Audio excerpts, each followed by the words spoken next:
All right, Jastin. A, B, C, D, E, or F, or even G. We can do a G. I don't know what the fuck G would be, but we could do a G if you wanted. I don't know. It's just letters at this point. Pick a letter in the alphabet. How about that? A through Z. Just pick a letter. Man, well, it's been a while since I've been on. So I want to hear some news, whatever letter that is. I think that's just C. Track of it. All right, C. As of tonight, LeBron James is 63 points away from being the all-time leading scorer in NBA history. Wow.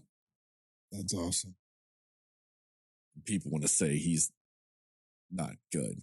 Fucking haters. Yeah, how could you even argue that at this point? Come on, guys. Come on. I mean, he's about to outscore, to me, the most underrated basketball player of all time. Because I don't think Kareem gets anywhere near the love he should get. Yeah, he doesn't. I agree with that. I mean, everybody's like, oh, it's Michael, it's this, it's that. I mean, and don't get me wrong, I'm not trying to shit on Michael, I'm not trying to do that, but I'm just like, Kareem was the all-time leading scorer. And he's been so for what, 30 years at least? Roughly, like 30, 40 years? Like, nobody's touched him in 40 years. Like, yeah. That's crazy. That is. That's insane when you think about it. And, and then on top of that, too, the sky hook is one of my favorite shots of all time. Yeah, he created a virtually unblockable shot. He created a virtually unblockable shot. It's ridiculous. I'm looking up Kareem's last game. All right, it's 1989.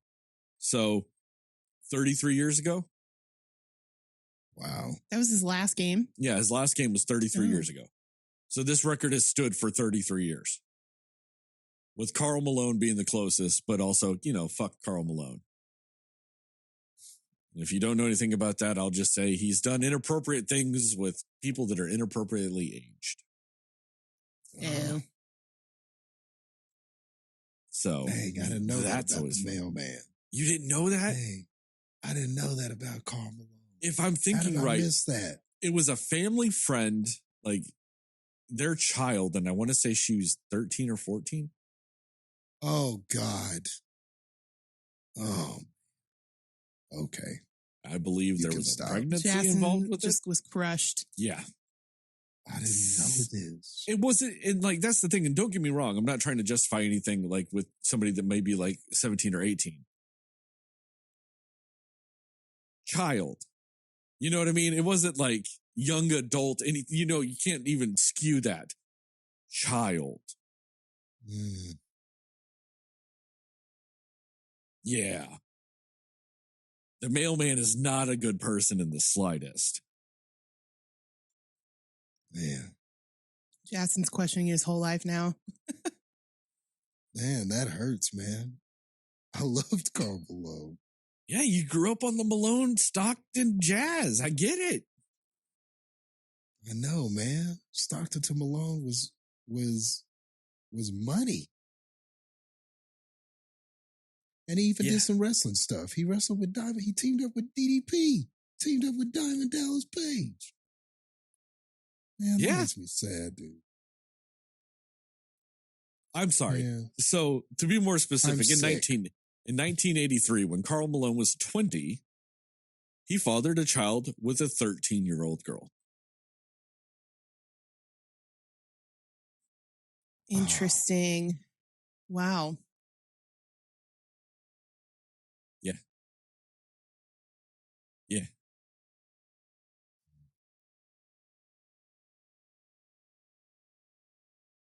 All right. Thanks everyone for listening. We're done now. Man, I'm sick. Wow. Man. Just sick. You want some more fun Hollywood? We can take this sort of news and make it Hollywood if you want. Got some more shit with that. It sounds right. This is very appropriate for the movie we're talking about. All right. So in a few weeks, few months, whatever, you know how Shazam! Fury of the Gods is coming out? Do you want to hear how awesome of a human being Zachary Levi is? Oh, no. I think I've probably heard about this, but yeah. He's confused as to why white straight men can't lead conversations about racism, sexism, or, sexuality-based conversations. He feels like they should have an important role in those types of conversations. And not even just like an important role, because that necessarily, like, I guess there should be a role, like, if a white man is being racist, you should probably tell them that. Like, they have a role in the conversation, I should suppose. But no, he's talking about, like, leading those conversations. Like, we should be sitting down and going, all right, guys, it's time for the panel to end racism. And our first guys to talk about it are these 15 white men. And if we have time for anybody else, maybe they can talk, but we really need this racism perspective first and foremost. He is also a big advocate for the 700 Club. And I know for some people that might not sound that bad, but I don't know. Pat Robinson's kind of a scumbag. He blamed 9/11 on the fact that we have gay people in the country and we just don't kill them. The fact that we allow gay people to live in our country means 9/11 should happen to us. His also thing was, men cheat. Women just need to get over it. Because actually it was women just need to make it so that the men don't want to cheat on them. Well, that's the other part of it too. Yes, that was my next point. But the first point is that men cheat. That's what men do. You just get over it because that's what you're supposed to do. The second thing is if you don't want your man to cheat, if you're ugly, quit being ugly. Yep. Wow. That other part of the Bible that most people forget about. If you're ugly, quit being ugly. So saith the Lord. Right. Right. Like, and I want to say he said something along the lines of like a story he had told about, like a pastor basically saying, well, the wife was horrible looking. I know the story. Okay. So he was talking about a pastor friend of his, and it was, a woman came up to her pastor and was like, hey, pastor, like my husband's an alcoholic. How do I get him to quit drinking? And he was like, that's right. And the pastor was like, yeah, she was like a little frumpy, ugly woman. So the pastor was like, well, if I was your husband and I was married to you, and I would drink too. Yeah. That was the pastorly advice that he thought was hilarious. Like, why is that an anecdote in a story that you're telling somebody else? Like, oh my gosh. What? Yeah, Pat Robinson's a scumbag. So that's the kind of things that, Zachary Levi loves. That's his form of Christianity. Jastin, his mind is just mush now. Also, he thinks a mitigated gall. He thinks one of the best free thinkers out there is a man called Jordan Peterson. Dr. Jordan Peterson, I should say. If you don't know who that is, he's, a Christian spokesperson, or, not Christian per se, a right-wing spokesperson that believes trans people are sick and ill, and that, men aren't manly enough anymore, and that society demonizes men being men, and that there's no more persecuted group out there now than straight white men. The most persecuted and demonized group of people to ever exist. Poor them. Sure, yeah. Not gonna lie, dude. It really doesn't suck still being a straight white man. I know it is 2023. Still doesn't really suck for us, man. Not gonna lie. Still not that sucky. Like, shit still doesn't suck. You don't feel oppressed? Not really. I mean, I see people be impressed on the internet, and I'm like, no, that shit's never happened to me. Shit's pretty good. It's all right over here. Yeah. Just not really impressed at all. Even from the people that quote unquote just like are, supposedly out there just running around hating white straight people. Those people, I guess, are so few and far between. I've still never met one of them. I was about to say, how many of them have you encountered? Still never met one. I'm in the third largest city in this fucking country. Still never met one. Never just been walking down the streets of Chicago and somebody walk up to me and go, "Are you straight?" And I go, "Well, yes, I am." And then they just like punch me for being straight and white. Never happened. Never been accosted on the street. No. For being straight. I've just never even been accosted on the street. Not gonna lie. Like, not even for my straight whiteness. Just in general, never been accosted really.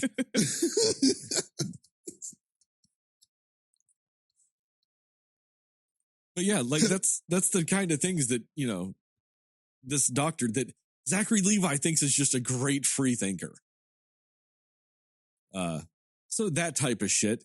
And then on top of all of that too, when it comes to some of this, one of my favorite Zachary Levi quotes of all time is, nobody's truly evil. Not even Hitler. He wasn't truly evil. He did some bad things, but I wouldn't call him evil. I mean, can't we go back to a simpler time of like 1994? When, like there was just like simple things that people understood, like vaccines good, Earth round, Nazis bad. Can we go back to that time? I know everybody wants to go back and they're like, oh, the heyday of America and all this other stuff. I just want to go back to the early 90s when, we weren't stupid, like completely stupid as a society. I know we were still stupid. People, thought Jinkos were cool. I get, we weren't really that advanced, but, there were just a few fundamental truths about society. Earth round, get your vaccines, Nazis bad. How have we fallen so far? Those are debated topics now. Why is it that there is I'm speechless. Why is there just a huge chunk of people, like a sizable chunk of people, that if you just simply say Nazis bad, they want to argue with you about it? I don't understand.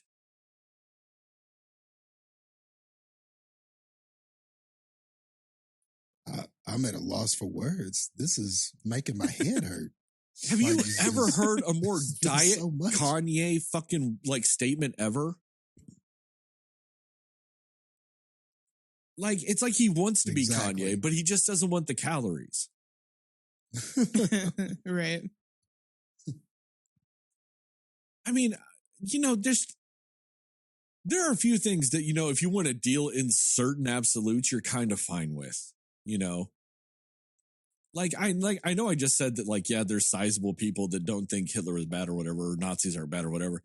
But I still think you can go out on that oh so dangerous limb and just say, Hitler was evil. I think that would qualify as the definition of evil. Yeah. Yeah. Like, I think he meets the qualifications. He checks the boxes. I mean, even if you agree with some of his less controversial opinions, he was the weirdest straight edge person ever. He didn't drink, didn't smoke cigarettes, was anti-drugs, except he actually also did a lot of meth. Just meth wasn't considered meth like it is now. You know what I mean? Like his doctors were giving him meth. But he didn't want his soldiers doing like coke. You know what I mean? He was like, oh, that's bad. Smoking that's weed crossing the line. Yeah. Yeah. So he was more or less like straight edge, but also on meth. But like, okay, he was like, anti-drinking, drugs, and smoking. I know you feel the same way, Jastin. But do you still think Hitler is like not evil? Like, you know what I mean? Like, you still think Hitler's evil. You're like, oh yeah, Yes. like you can technically agree with people, but then still think they're bad. You know? Exactly. Like Hitler was also more or less vegetarian / possibly vegan because he thought there was too much animal cruelty when it came to like the process in which humans eat meat. I mean, don't get me wrong. I'm still going to eat meat, but do I necessarily think animals need to needlessly suffer constantly for that? No, I don't. Still going to say Hitler's evil. Like, it really is that easy. Like, it didn't strain me at all to still get to the conclusion, nah, Hitler's still evil.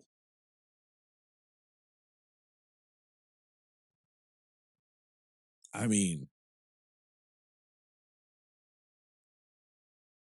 people are just all concerned about all these other things. I think the fact that we're having a Nazi problem again is just the worst. Like, there is somewhere out there is an anti-vax flat earth Nazi somewhere out there. And the fact that there is somebody that's all three of those things blows my mind.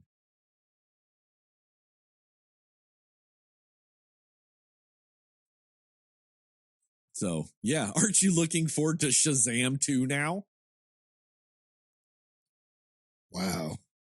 I didn't like the news today. I should have selected something else. I hate to bring it to you. Rough. It really didn't matter what fucking letter you chose. I was going to say these things. Well, damn. Well, there you go. Yeah. All right. Thanks for tuning in, everybody. Again, we're out. This is too much, guys. It's too much. Well, surely the movie will redeem us all in the state that we're feeling in.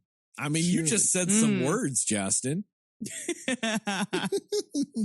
I mean, do you want to find out if those words are true words? Yes, let's.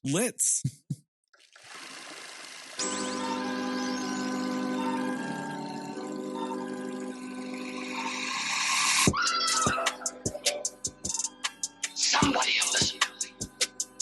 Nobody knows anything but you. All right. Are you ready? Yes. Come on. Cinema Slayers.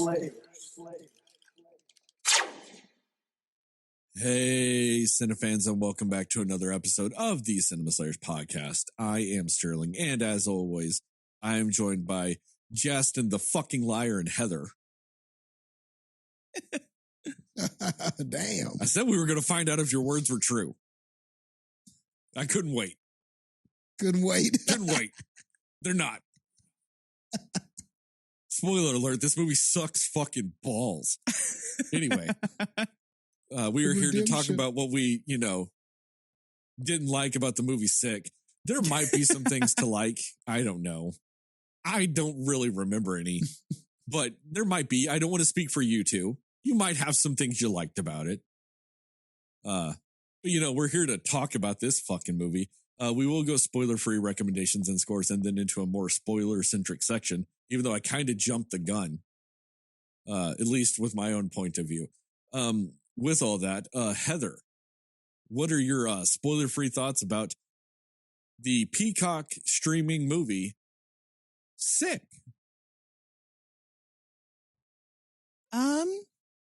Yeah, this is a tough one to really put into words. I think I'm going to just start out with saying that this was a highly rated horror film, according to Rotten Tomatoes. I have never felt more strongly in the opposite direction of a Rotten Tomatoes score.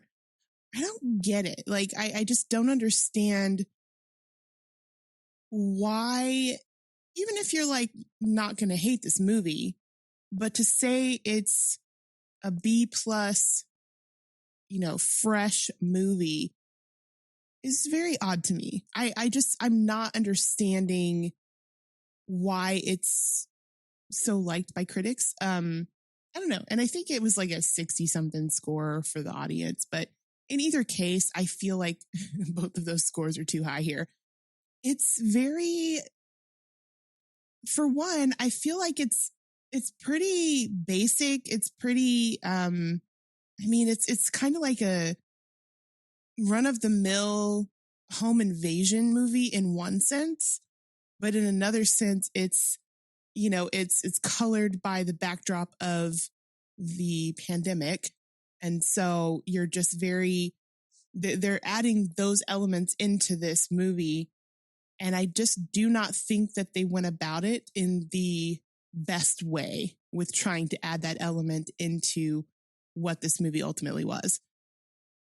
I think that I will say, I think that the two leads of this movie, the two female leads, I didn't necessarily hate their actions all throughout. I'm not saying they were the most genius, people in the movie, but I think that some of their decisions they made to try and survive the situation they were in, I didn't hate all of their decisions, and I could say that about this movie.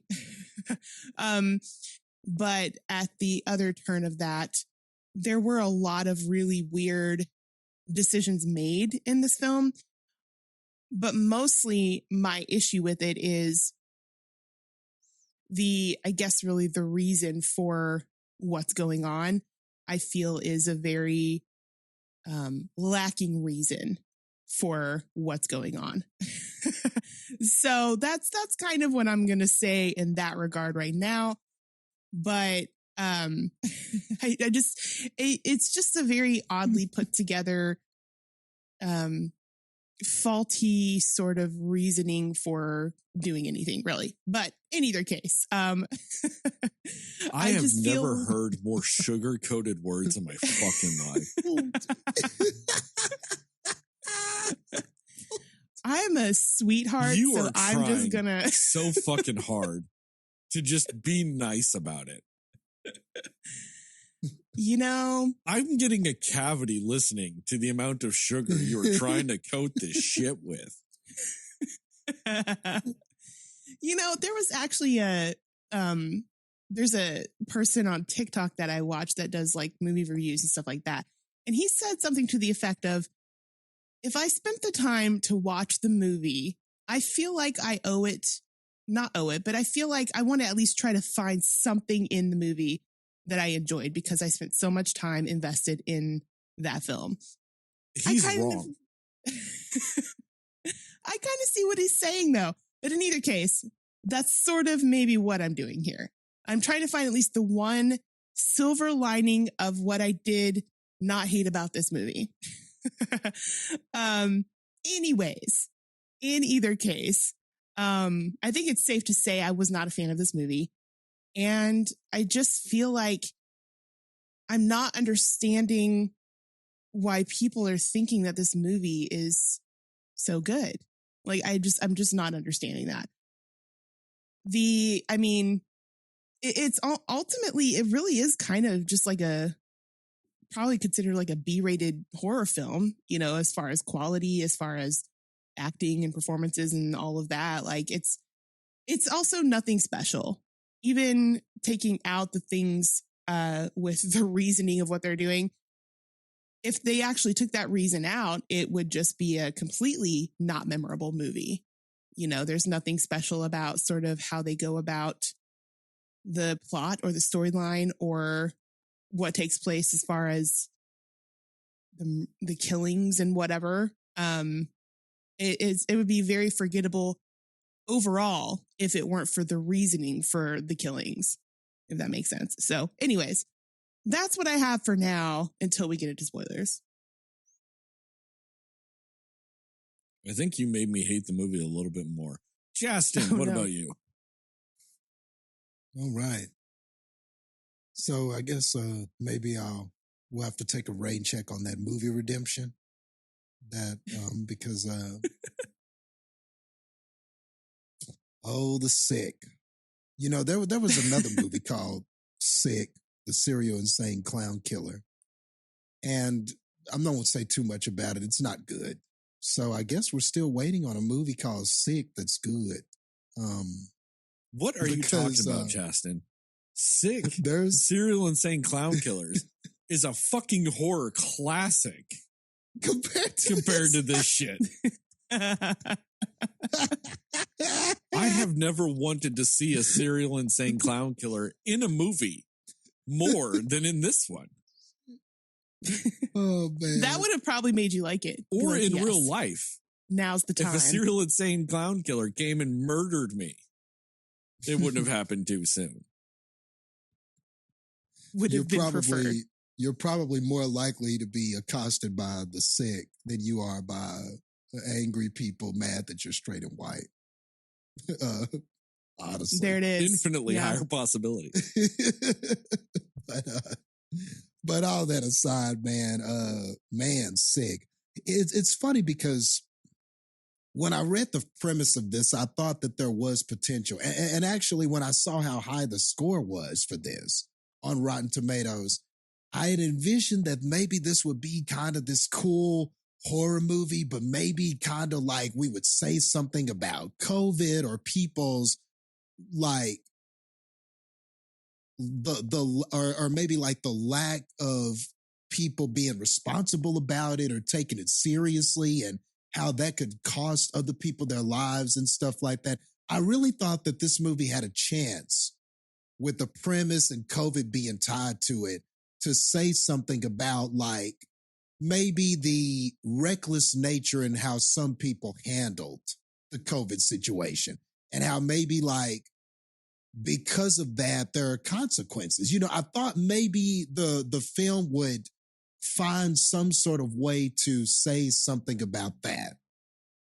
But ultimately, what it wound up feeling like for me is that even though we had the COVID dressing, I didn't feel that it felt like COVID exploitation more than it did trying to say something inventive or smart or cautionary or meaningful about it. It feels like we're going to dress it with this COVID lens, and I guess they fooled a lot of people into thinking that it was saying something more than anything surface level. But I just didn't feel that way. I mean, apparently some people did, but I didn't quite feel that way. And by the end, I got what they were trying to go for, but I just don't think it landed. You know, it didn't land with me. I was just sitting there kind of going, so that's it. That's all this movie has to say about this whole thing. And it just felt like a letdown, man. It felt like I thought we were going to say something, we were going to be smarter. And I thought we were going to say something more, but I just don't feel like we said much of anything here. So that aspect of the movie sort of failed me. And then if that fails you, then all you're left with is, okay, so what kind of horror movie was this? Like, was it at least a good slasher? Was it at least a good... And I don't know, it's kind of like what you were saying, Heather, the whole home invasion angle is definitely there. I mean, I didn't really have a problem with the way that this was shot or some of the scares that it tried to do. You know, all of it is just pretty much your typical horror stuff. None of it was offensive. None of it was anything like terrible in that way as far as just the execution of what it was doing with the horror elements, but nothing felt great either. Nothing felt innovative about it, really. Nothing felt like it was trying to do anything more than just be a simple home invasion horror movie. And I think it tried to disguise itself as that with the whole COVID dressing, but I just don't think that this movie succeeded. I didn't have any problems with the actors or the acting in this or anything like that. I think that they did the best job they could with what was given. But for the longest time, it's like it's one of those movies where I think it was kind of blowing its load a little too much without providing anything rich as far as story or character development, because all these intense things are happening. And like I said, some of these scenes are executed well. Some of these chases and some of the things that are actually happening in the movie are executed well. And visually, it was getting across the horror element that I felt like I should be feeling. But it was hard for me to invest because there was never just, it didn't have any character moments that would help me invest in the characters.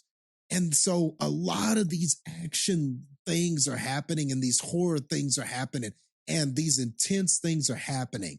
But I couldn't invest in anything because I didn't know the characters that this was happening to. So I found it hard to care. And then by the time the movie felt like it did need to give story and did need to give purpose to what was happening, it wasn't strong enough to justify anything that happened before it. So, and I think that was sort of the gamble that this movie took, is that it tries to, by the end, explain things to you.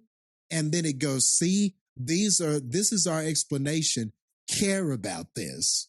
And it didn't work on me, man. I just was kind of like, nah, man, you should have kind of developed these people a little bit more. We should have gotten a little bit more to care about throughout the film, rather than sort of putting all your eggs in one proverbial basket and thinking that if we just say these things at the end, you will care about this. And it just didn't happen for me. So, yeah, this sort of felt like one of those movies where on the surface, it pretends to be something more than what it is. It pretends to be sort of this smart kind of horror movie where we take something that has really happened to us like COVID and we apply it to these horror elements, and that makes it relatable, and we could say something intelligent about that at the end. And I feel like the movie puts on that disguise, but when you take off the disguise, this is really just something that is just kind of a disappointment. It was just it really is, it just sort of devolves into this run-of-the-mill kind of horror story that we've seen before. And that's not terrible, but I just sort of kind of, when it was over, I was like, okay. And I just sort of shrugged my shoulders and was like, all right, it was what it was.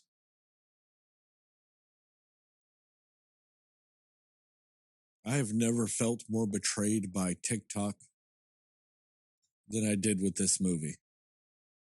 The only reason why I was like, yeah, guys, let's do this is like so many people that I thought I respected on TikTok. We're talking about it. It was a good movie. I'm giving like 8s out of 10s and all kinds of stuff. Like people were loving it. I was like, okay, let's see what this sick movie's about. And then I watched it. And I was like, man, the most accurate movie title I've ever seen. I felt nauseous after this movie. I felt disgusted. I felt under the weather. I felt, for lack of a better word, sick. I mean, I kind of get what you're saying, Jastin, with some of these things, but at the same time, to me, that dressing that they put on it was also like the wrong dressing. Because to me, they focused a little too much on more or less ridiculing people that did take COVID seriously. I think at multiple times and in multiple different levels, it's like they took every chance they could to take a jab at people that actually took COVID and COVID restrictions seriously. I mean, Yep. And it should have been the other way around. The opposite way. Yeah. Yep, exactly. That's how I felt. And with that, I mean, people, whatever, they're going to have their own point of views. I mean, we're not done with it yet, but it's people are going to have whatever point of views they're going to have with it. But I mean, all I know is people that didn't take the restrictions and the safety advice and all this other stuff seriously, they got COVID. Some people I know, died from COVID or complications from COVID or have family members that did and all kinds of stuff like that. All I know is I took this stuff, reasonably seriously. Was I always the best with shit? No. But for the most part, I would mask when I needed to. I wouldn't when I didn't. And all I know is I never got it. So, I mean, there's something behind some of that shit. I mean, and I was an essential worker. I worked the entire time, never from home. My job does not facilitate the ability to me working at home. I'm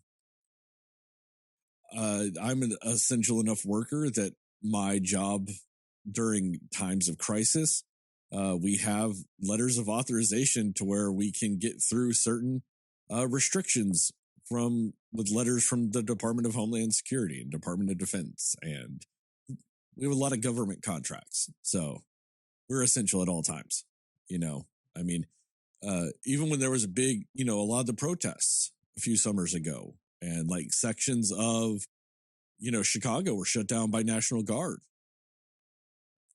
If I actually needed to drive by them and they were to question me, I had a letter from Department of Homeland Security to authorize me to get past the barricade. I'm that level of essential. You know what I mean? I was out every day working during all this shit. Never got the coronavirus. Never got the COVID. And it's because when I was out and about and I was working, I did just your normal safety protocols and all that kind of basic stuff. And I thought going into this, like you said, Jastin, when you read the description, you're thinking, okay, like it's going to have like that Corona air to it that, kind of showing the downfall of like maybe the moral consequences of not following protocols and stuff like that. Kind of like your classic horror movies when you're the morally unsound person, you pay the consequences from a slasher, And they make it seem like it's that. They really want you to think it's that. But every time they show somebody taking precautions, they go out of their way to make it a little nut, like a nudge, wink, wink. Hey, aren't they kind of silly? Like they're silly for wanting masks. And I just kind of think like at this point, this movie did nothing to make me kind of go, maybe we just don't need to have COVID in our media like this. I mean, we watched that Songbird movie or whatever the fuck that was. I don't remember. We watched that movie. We'd go listen to that episode. It fucking sucks. And then even then when we watched Glass Onion, I did mention in that episode, I thought it was kind of fucking stupid that they did that whole coronavirus thing to just get inoculated and coronavirus not matter for the rest of the fucking movie. I mentioned in that episode, I didn't think that was necessary. Like you could have just also not have it be based in COVID and that not matter.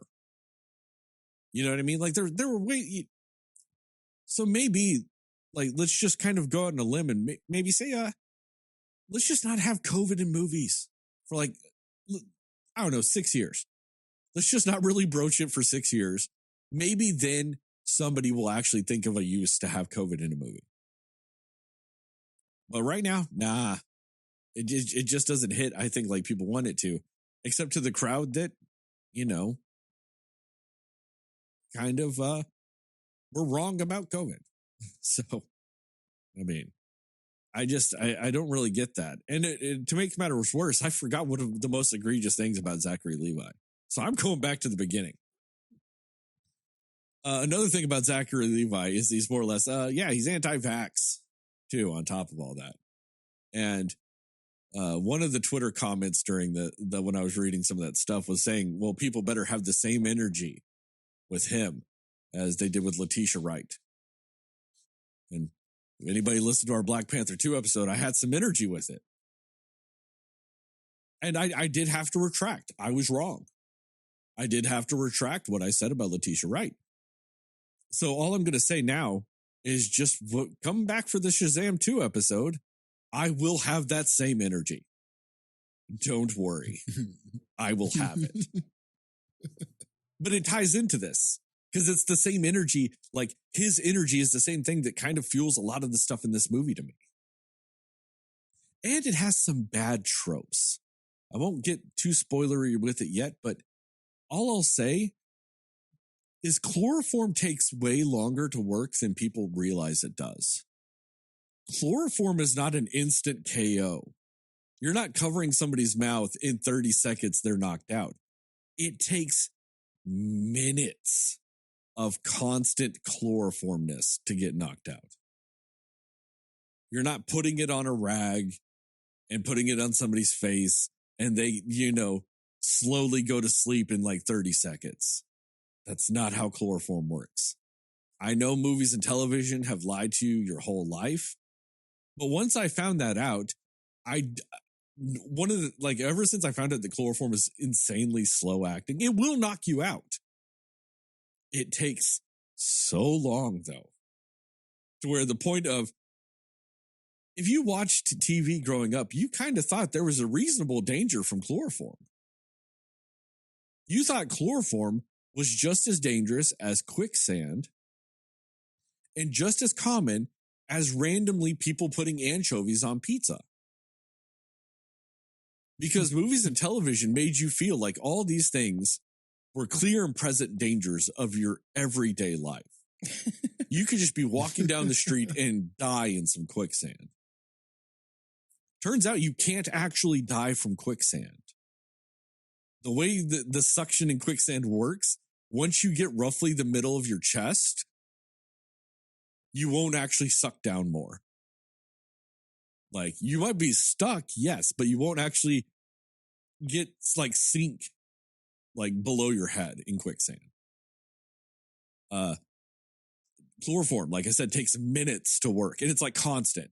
You have to even, refresh your chloroform. You can't just keep stale chloroform on somebody's face. You got to be, redousing it with chloroform as you go to knock somebody out. And also, anchovies just aren't on pizzas. I know Jastin really knows what I'm talking about. You watched anything growing up in the early 90s, and anybody ordered pizza, there was always somebody that'd have to be like, hey, no anchovies, though. Yeah. Anchovies just, if you don't tell Pizza Hut, hey, no anchovies, they go, man, this guy, even though he only ordered a pepperoni pizza, did not clarify that there also could not be anchovies on this. Therefore, that's so true. 1 pound of anchovies also.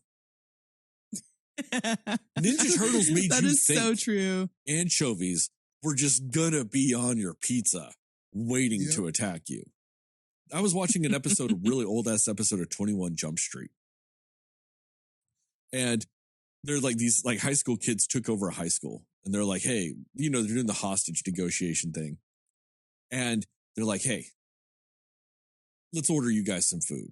He's like, yeah, I want to, we'll get a large pie or a large pepperoni and a large cheese. And we'll get all this. And then right before they hang up the phone, the guy goes, hey, and if I see 1 anchovy on my pizza, then you're just like, that didn't happen. Why would it be? Yeah. I've never seen an actual anchovy on a pizza. I know technically it's in the toppings list. And I actually like anchovies. I've got no problem with anchovies. I've eaten anchovies or sardines on crackers. It's delicious. Still never seen a fucking anchovy on a pizza. Yeah, they act like it's the default topping that you'll get, common sauce is or cheese on the pizza. Yeah. You're right. And so when I watch this movie and there's that chloroform scene, I'm just it just annoys me. You know what I mean? Like once you find out the truth, you see it and you're just like, ugh. Like you feel like it's 1972 and you're watching like some fucking episode of some like random cop show that was on for like 2 years. That's always got like a specialty theme, you know, like the Catholic priest that's also a cop, or the doctor that, you know, is also a cop. You know, one of those shows where they just have randomly chloroform. Just, you know, you go to Walmart, pick up your chloroform, just knocking people out left and right. Yeah. Like, that's just what these things remind me of. And so when I'm already kind of disengaged with your movie and kind of annoyed by your movie, and then you throw in a chloroform scene too in 2023, which also, when was the last time you saw chloroform in a fucking movie? 1997, right? It's been a minute. It has been a long time. And then they throw one of those in there. I'm just like, man, fuck this movie even more. I didn't even know, because the scenes after that actually make me hate this movie even more. And I'm just like, this movie did not want to stand a chance with me. I legitimately feel like the directors of this movie have just went and listened to like episodes of the podcast from like 2 years ago. Maybe 3 years ago, because fuck, we are in 2023, like during COVID, and would like listen to me and like talk about shit. And they go, I want to make an anti-Sterling movie.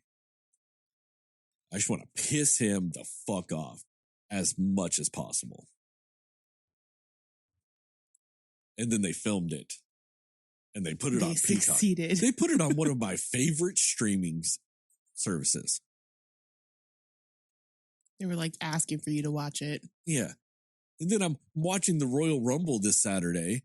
There's a fucking, hey, since when did commercials start happening during fucking like wrestling pay-per-view events? I know I was watching it on Peacock because that's one of the benefits of Peacock. That's true. Since when did they start doing commercials? But then on top of that, they did a commercial for this fucking movie. I had already watched the movie, so I was already mad. And then I'm sitting there watching the Rumble and they go, hey, Sterling, you remember that movie you watched literally 24 hours ago that you hated? Watch this commercial of it. I've never been more disappointed in Peacock in my life. So I did not enjoy it. I mean, I don't know. I guess the acting was fine. I guess there were some cool shots. I guess. Maybe. It's just surrounded by so much bullshit. I don't know how you parse it out. Like, yeah, I guess the acting was fine, but they were also saying some of the stupidest fucking shit I've ever heard a fucking person say. It's like, how do I know if that's good acting? They're saying dumb shit. So I don't know. And the ending is just top notch, grade A, like top shelf, like $600 a shot tequila bad. Like the tequila is not bad. Don't get me wrong. I'm just saying it is that high a level of bad. Just this movie. Oh, anyway, recommendations and scores. Sure. Yeah. Recommendations and score. I'm going to go first. Fuck this movie, -50. Next. Either one of you. I don't give a fuck. Choose. Go ahead, Jastin. Okay. Yeah. A little hard to recommend this one, guys. You know, just based on the quality of the film. I mean, I guess somebody could find some enjoy. It's one of those where it's like you would have to just completely shut off all logic and everything and just go in and say, I don't care what the movie is. I just want to see a horror slasher home invasion movie, and I just want to see a bunch of people running and screaming, and I just don't really care about what the plot is. I just want a quick little romp of a good time or whatever. And even then, it's iffy to recommend this because I just felt like there are so many other horror movies out that you could watch. There's so many other things out that could give you those same horror element feelings that would probably just be more worth your time. This just, it just feels like if this was in a lineup of all these other horror movies and stuff like that, I just imagine you could find something better. I don't think I'm as down on it as you are, Sterling, but that's not really saying much because it's not like and when I say that, all I mean is I just didn't react much to this at all. It didn't get a bad reaction out of me like, why? I wasn't like that, but I also wasn't like, yay. I just was so indifferent. I was so incredibly indifferent as I was watching this. It was just like, wow, nothing about this intrigued me. Honestly, the best thing that happened when I watched this on Peacock was that, after you finish something, Peacock cues something else for you to watch. And it cued the first episode of Chucky. And I watched that. That show was great. And was immediately intrigued. And I was like, well, damn, Peacock. Well, now I got to watch the rest of the Chucky series. That might be the best thing that happened was because I finished this, Peacock thought you might enjoy Chucky. I don't know why I put them together other than just knives and stabbing, I guess, and horror, I guess. So I guess they go together. I could see why it queued it up. But hey, it queued it up, and at least I got the first episode of Chucky. So was that the first time you saw Chucky, the show? Yeah, first time. See, I'm not going to lie. I'd probably be like you if I watched this movie and then got to watch the first episode of Chucky afterwards. I get that. That show was fucking great. Yeah, so maybe that's why. Maybe that is having an effect on me. Yeah, maybe that had an effect on me. Maybe if I had just saw this, or oh my goodness, imagine spending money on this and going to the theaters and seeing it and having to walk out of that. You know what? That's fair. At least I didn't waste my time going to a fucking theater to watch this. Yeah, just imagine that. Like, you just walking out like, damn. So maybe that is having an effect on me. Maybe the fact that Peacock queued up Chucky for me after this is having an effect on me. But I mean, this is an equivalent of like when somebody tries to punch the Undertaker and he just no-sells it. He just looks at him like, why what the hell was that? That's a pretty much was my reaction to this. It was a no-sell. So yeah, we'll go with that. We'll go with, I don't know. It probably should get lower for me, but you know what? I'm going to give it 50 because at least I got some Chucky out of it. So we'll go with that. We'll go 50 at least. I got to see the first episode of the Chucky series, which is actually pretty good out of 100. Well, Jastin just gave it at least a positive numeric score. Heather, what about you? Yeah, I don't recommend this. There's not really anything about it that I feel is worth saying, yeah, you need to see this movie. And the thing with it too is I feel like it's very wildly inconsistent with some of the actions of the characters to where part of me was thinking, okay, they're doing this on purpose to like kind of prove a point and make a satire of certain types of people and how they've dealt with things with the pandemic. But the story wasn't realized enough and it wasn't clear enough in the writing to know if that's actually what they were doing or if that's just like, I'm hoping that's what they're doing because of how inconsistent they were with some of the scenes and what they do in them. So that was another thing that was really kind of that irked me with it.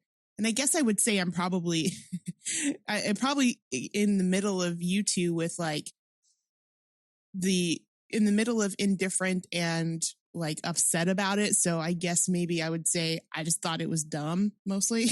Like, I don't know, I guess that would be sort of in the middle of where you guys are. But it's just, yeah, because you take out the whole COVID aspect of what this movie is, and it is the most forgettable home invasion slasher film that you'll probably ever see.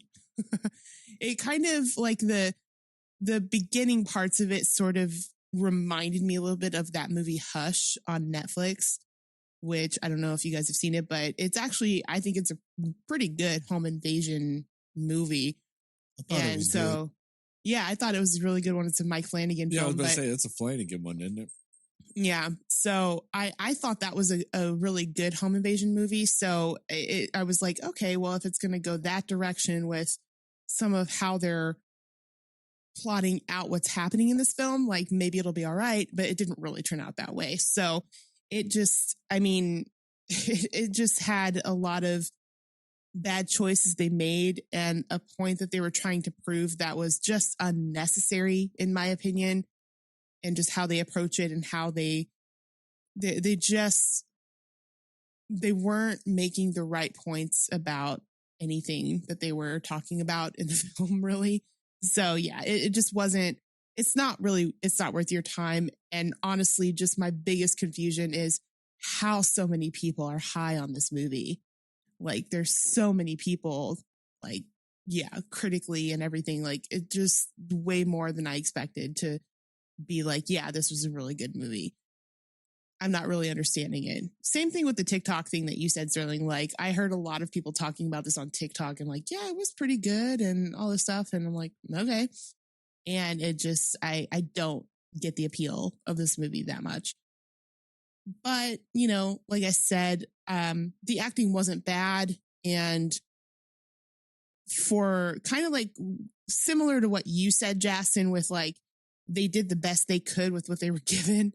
I guess I would say the decisions that I didn't hate them making was probably also a product of that. So yeah, but again, obviously it's just not, especially when I feel like there's been quite a few like fairly decent horror movies out in the more recent months that I would far recommend before recommending this. So yeah, not recommending it. I'm giving this a 15 uninvited ex-lovers that are trying to manipulate you out of 100. That means the official Cinescore for this movie is a 5. Yes. Nice. I really thought me giving it a -50 would shift it into the negatives, but Jastin had to swing in right after and completely cancel both of us out. I saw Chucky, man. What can I say? Dude, I'm not gonna lie. I'm kind of jealous. I wish I could have watched the first episode of Chucky for the first time again. That'd have been fantastic. Would that have made your score a little bit higher? Yeah, I probably would have given this movie an 80 at that point, because I'd have just been like, fuck yeah, like, that was great. And, you know, the movie might have been bad, but it opened up a new world of possibilities for me. Yeah, good thing it wasn't on Hulu, because then I would have got Venom. And dude, you would have gotten so many Venoms. It would have been Venom, and you would have been like, "No, I don't want to watch this." And it would go, "What about Venom, though?" And you would have gone, "Nah, on Hulu, like I don't want to watch Venom." Sick. And it would have gone, "Okay, we understand, Jastin. No Venom." What about Venom, though? Yep. That was one of the funnest games we ever had. Just like, hey, let's see what movies will recommend Venom. Jesus. Right. All of them. Everything. Critically acclaimed documentary about starving children in Nepal. Oh, you liked Venom? it? Venom? Jesus, Hulu, get your shit together. But, oh man. All right, you guys ready for spoilers? Yeah. I guess. Uh-oh. Spoilers. It helps Nice. when I don't have the sound channel muted. All right, spoilers. I mean, one of the things I was talking about with when it comes to this movie, when it comes to the portrayal of people that, you know, would take COVID precautions and whatnot. So you have her best friend. Don't remember her name. Doesn't really matter. Best friend. And she cares about COVID. And so she's like, hey, we need to mask up in the car ride up to this cabin so we can be in the same house and then take our masks off. Yep. And then when the ex-boyfriend shows up, she's like, hey, you got to wear a mask and I'm wearing a mask. Even though we're both going to be around the common friend together without our masks. Negating all that. And then you get, you know, they just do randomly weird things about it the whole movie. And I think it's because like the people when they were making the movie, they just didn't care. Which means also like that's why it's inconsistent. They didn't actually care. But then so even if their intention wasn't to make fun of people that took precautions seriously, them not caring about maintaining that stuff, even though the characters you would believe actually would, it makes no sense. Like, you know what I mean? So it's just wildly inconsistent. And it feels like they're taking jabs at people that would take it seriously. And then you get to the end of the movie when she's like running away from the killer and she gets, you know, that car, which that means the mother of this family was just driving up and down this highway waiting. Yeah. So the woman is running away from this person, almost getting killed. Like she runs away, comes across the car, and she's like, let me in, let me in, let me in. And the woman's like, oh, but you got to wear a mask. Mm-hmm. Really hamming that up. And then she's like, well, maybe I got another one. And the woman's like, no, he's trying to kill me. Let me in. And she's like, hold on, let me get this mask. And she's like, put on the mask, puts on the mask and gets in the car. Uh-oh, mask has chloroform. That's what started my whole chloroform rant, was that scene. And then it turns out like, oh, that's actually the mom of this family that's murdering people. And, you know, like I said, that just means she was driving up and down that road for hours waiting for that to happen. Waiting for the opportunity. Oh. And then you find out the reason why this family is trying to kill them is because the one girl got COVID from another guy and then gave it to their youngest son at college at a party. It was like a, you know, a fuck COVID doomsday party thing. And then he died of COVID. And that's why they were like, no, we have to murder you now because you didn't take this seriously. But then I'm not going to lie, the main character kind of brings up a good point when she's like, well, your son wasn't wearing a mask either. Yep. Like, don't get mad at me when your son wasn't wearing a mask too. Also, there's no way in hell she had COVID at this party, gave it to this kid. He then incubated the amount of time, then actually started showing symptoms and then died from it. All while she is still COVID positive. Right. That's not how COVID works. I thought we went well over this, you know, every day of the fucking pandemic.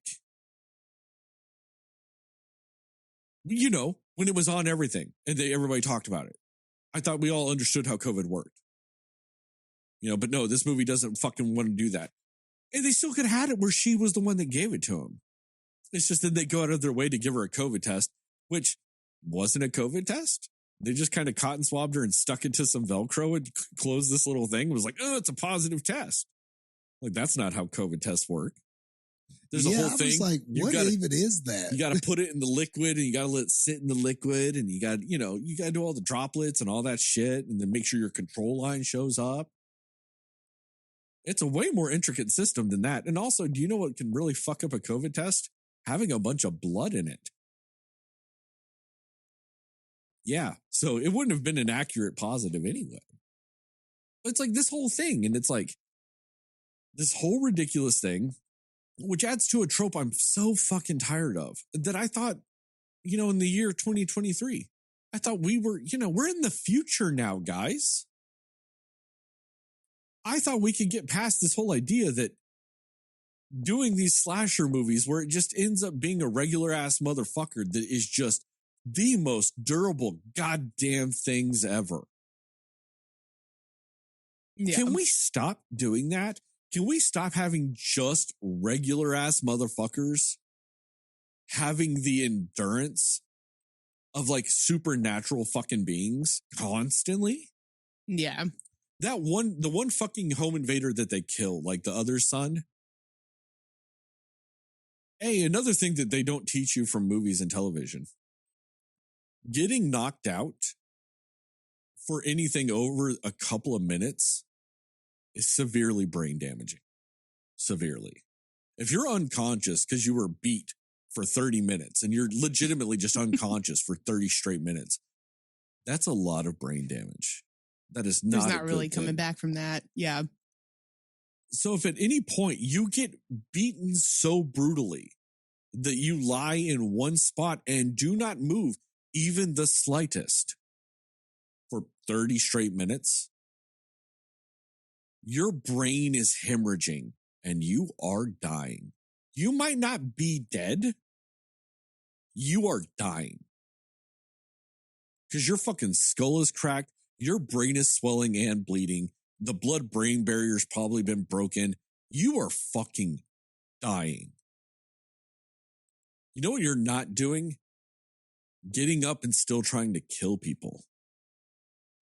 Because even if you do with come full to, force too, you're going to have no real like memory right off the bat. You're not going to wake up and go, oh yeah, the plan. Yeah. Or have your full strength to carry it out. That too, good point. Mm-hmm. Because even the slightest bit of jostling, like, like when you're in a struggle and you're like, yeah, you're trying to choke and you're moving around, your brain that is severely damaged is rattling around in your fucking skull getting more damage. You would start having such blinding fucking headaches. You would roll over and wish you would pass out again because your head is fucking ripping apart. You know what I mean? Like the sheer concussion, like you want to see how bad a bad concussion could be? Go watch some Tua Tagovailoa games this year. You'll see what a bad concussion looks like. And you think you're just going to wake the fuck up and start killing people again? That man got no less than 24 concussions, minimum. Yeah. Best case scenario for that man, 24 concussions. All within the span of 5 seconds. Yep. Which is also dead. Like, I mean, let's be real. The fucker was dead. So that's just another bullshit thing. What they put the guy through, like the other dad through and all this other shit. Like, it's so ridiculous. I'm so just fucking tired of it. I am so fucking tired of regular ass people being killed and then just being alive and going, man, I was dead, but I got better. So let's still murder people 10 seconds later. Right. Like, that's just not how shit works. And you're not even iconic enough to try to do that shit like they did with Michael Myers at the end of Halloween Kills. And if you forgot about that, go listen to our episode on that. We dogged that fucking movie for that shit too. And it has a horror icon in it. Right. And we dogged that movie for doing that. Everybody like beats this man with a bat, stabs him, shoots him, all this shit, and he just shakes it off. We dogged that movie. If we are willing to dog Michael Myers for that, you think your little shitty ass sick movie killers are immune from it? Fuck you. And I really, nice I hated that scene on that scene on that floating platform. Yeah. I have never been more angry at a scene ever. That man jumps in the water and apparently turns into Michael fucking Phelps. Yeah. Olympic, but with the Right. stealth of fucking Solid Snake. Just Right. no noise. No Completely, noise. dude, he's How did fucking he do Jason it? Momoa Aquaman. Just How under did he that do it? water. With no light or anything. Yeah. And then on top of that, I know that we can kind of see what's going on because, you know, it's a movie and they have to light shit or a camera can't pick it up. But realistically speaking, in the middle of a lake, even at night, it's still going to be really ass fucking dark. Even if the moon is full, it's going to be really dark. You know where it's going to be even darker? Under fucking water. And this man hit that His precision. He Yeah. hit that platform like he was shot out of a submarine torpedo chamber. Just pinpoint accuracy. Never came up. He swam like half a mile of lake without taking a fucking breath or making a noise. Completely underwater, and he didn't breach the surface until he was at that dock. And then somehow, whilst being under the dock and underwater, had pinpoint accuracy to stab between the boards only. He didn't even nick the wood once. Didn't even nick it, Jastin. I see you there trying to laugh in disbelief. Didn't even nick the wood. His blade didn't touch the wood, Jastin. Ever. Never. It Jastin, never did. I don't think you really remember this scene. The wood was there, like this close, and he stabbed through it underwater the whole time. Underwater, Jastin. Underwater. Underwater. It didn't even nick the wood. Perfect stabs, dude. If Real precision. In the dark. If you were a CIA, if you were a crime scene investigation like person, you know, a CSI person, and you were like, man, somebody got stabbed on this wood, and you would have been like, what do you mean? And they're like, apparently the killer was stabbing through the wood, and they'd be like, well, I don't know if that really matches the evidence here, because there is no evidence that a blade ever even touched the wood. And they'd be like, what do you mean? And like, well, you can't stab that perfect. This man can. Jastin, I still see you looking at me. It didn't touch the wood. In the dark, underwater. Perfect. Quietly. Perfect stabs. Yeah. And nailed her. I mean, he got the hand and everything. It was a clean stab. And somehow, through the hand. Clean. Apparently he was swimming with like night vision scuba goggles because he always even stabbed near her. He never even once stabbed on the other side because he just didn't know where she was. He was always inches from her. Yep. But then, also, like, the water didn't even slow down again. Like his strength and the force that he could do it with either. I mean, yes. Heather, I don't think you understand though. The blade didn't touch the wood. No, yeah. Cinefans, I'm looking at you. The blade didn't touch the wood. It was like this, like this. Like that might be too big of a gap, and it didn't touch the wood. Like I would wait. So you're saying it did not touch the wood? So is that what you're saying? Here, you see the pages in this booklet for all our YouTube people. Yes. Like if you're listening to this, just know I'm holding up a little pamphlet for a watch, and there's the slightest bit of a gap in it. Now, if you're watching on YouTube, you'll see this, but just know I am now covering my camera,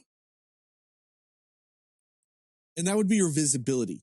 He then would have stabbed through my booklet without touching the paper.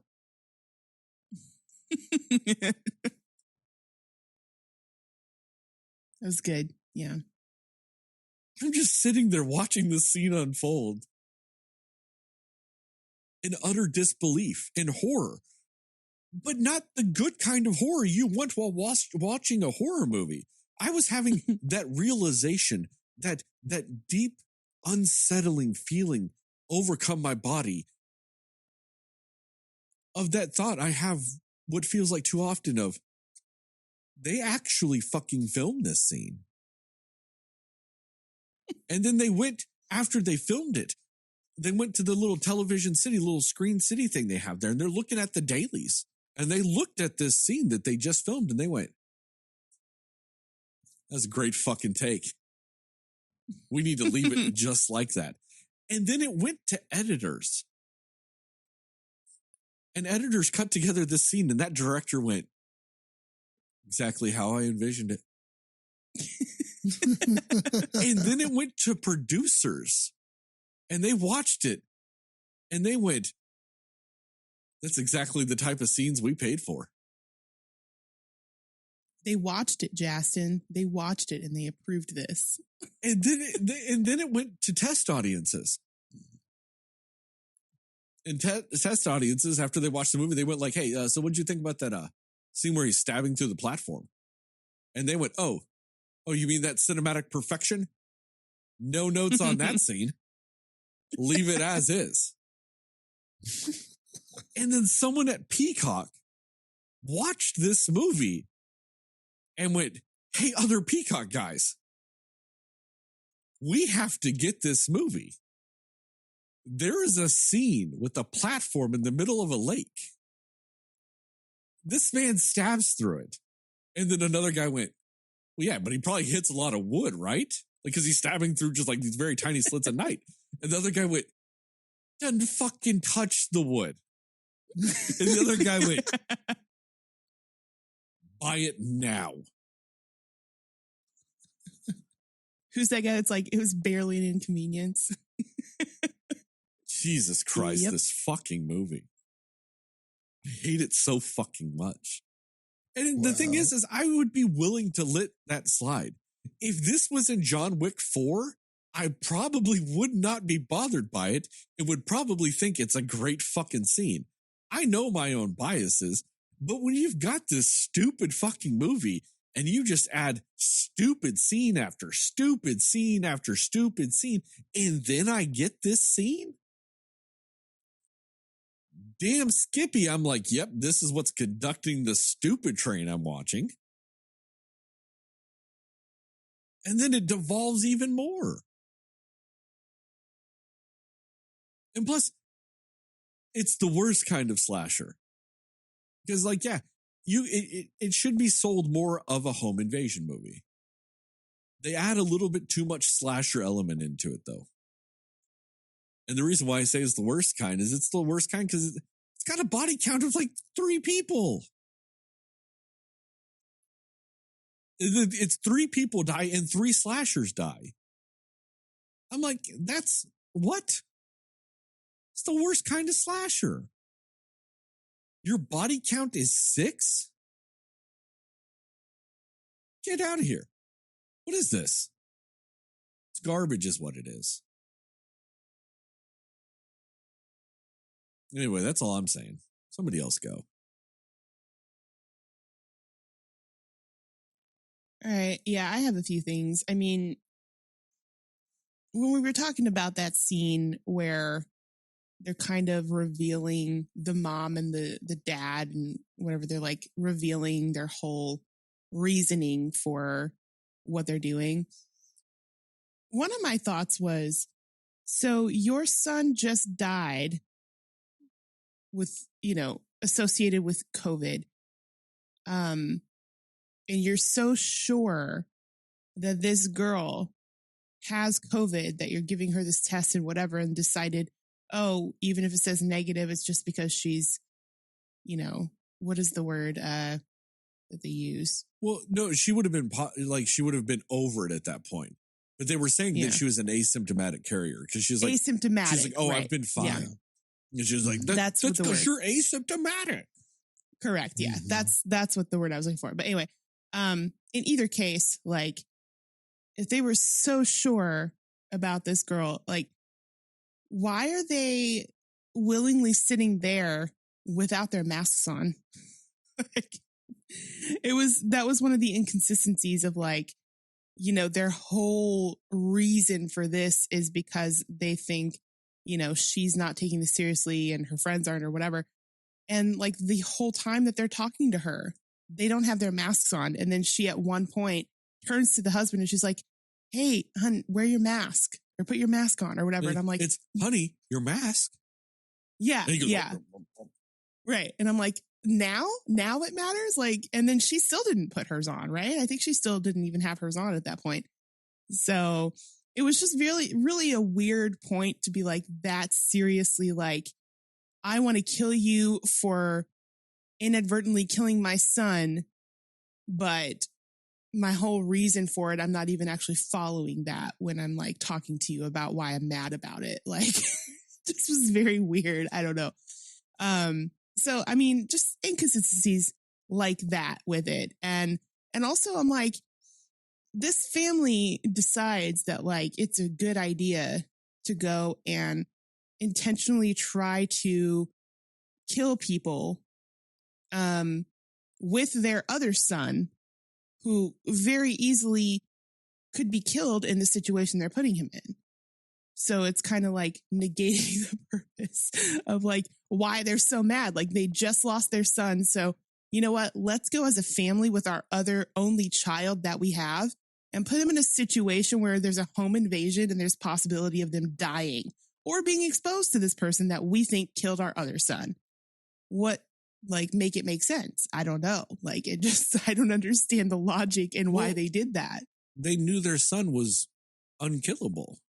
Right. Yeah. I mean, this is true. He had that superhuman thing. So they're like, you know what? He's going to be totally fine. Yeah, you're right. Yeah. And he, you know, he's the one that got his skull smashed in, right? Yeah, that was the son. Apparently he was fine until he got shot or whatever. Stabbed in the neck, I think. That's what ultimately killed him. He got stabbed in the neck. Right. Yes. Okay. He had a gun on him though, right?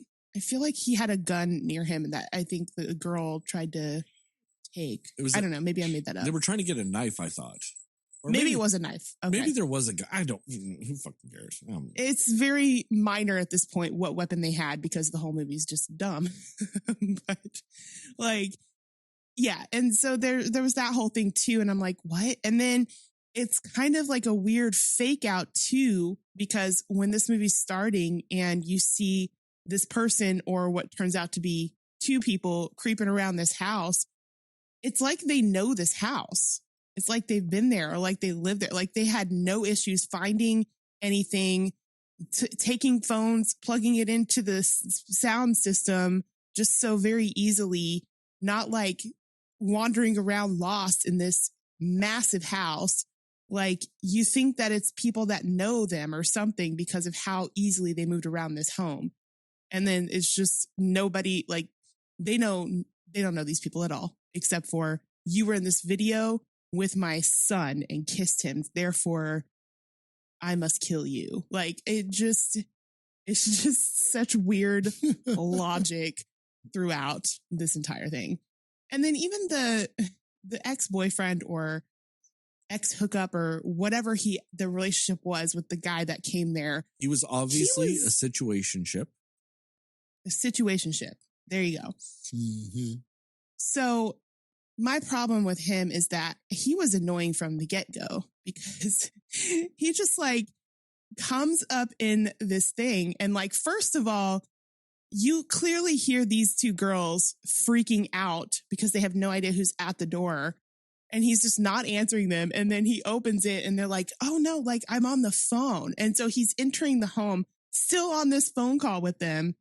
When I'm like, okay, at that point, just wait till you're inside to make the call or wait till you're done with the call before you like knock on this door creeping around when they don't even know who you are at the time. Like, well, it was super weird. It was also dark outside when he pulls up.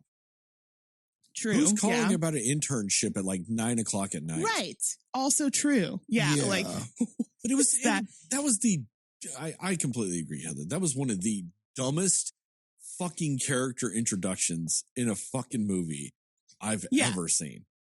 And then he comes, instead of, he knocks on the door once, maybe twice, and you clearly hear these girls like, who is it? Answer us. And he never does and decides it's a good idea to go around the back and freak these girls out more while I'm in the middle of a phone call where they could probably hear her screaming. Like, it makes no sense. I didn't understand that, like, introducing him in that way. And then And also then he was just then they were like, well, why did you pronounce yourself or anything? I was on the phone. How come we could hear him? What kind of quiet ass conversation was he about an having on the internship. phone about an internship like Right. that? How come his voice, how come he couldn't be heard? Like, it just Right. made no sense. And He adding couldn't to be Right. heard because the movie needed him not to be heard, not because that was anything that would logically happen. Well, and on top of that, too, he couldn't answer them because he was on the phone. Yet, 100% of the pertinent information of the phone call happens when he's inside the house. Yeah. Yeah. The entire conversation happens when he's in the house.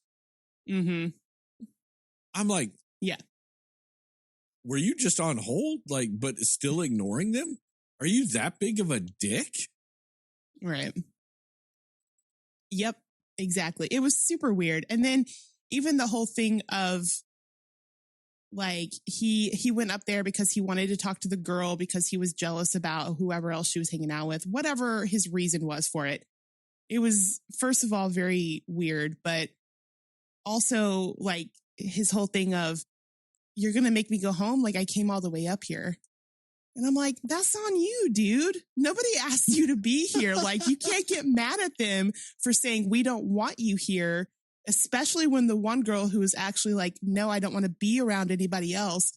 Like, just completely disrespecting that because he's like, oh, but I drove here. So you should obviously just let me stay.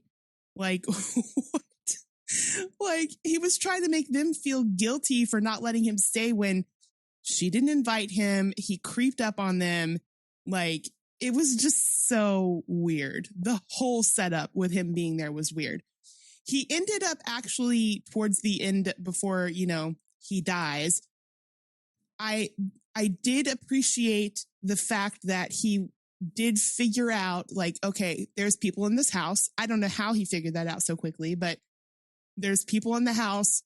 We got to get out of here. And like actually said, hey, go to the car. I'll go get her. I appreciated that aspect of what he did. That was the only redeemable thing about this man in this movie.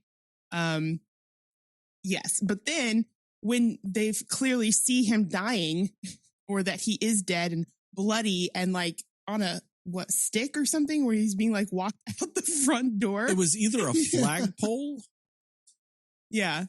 or like a fire poker. Something. Yeah. It might have been fire poker, actually. I don't remember. Either way, some kind of stick that he's just on, that he's like being walked out the front door.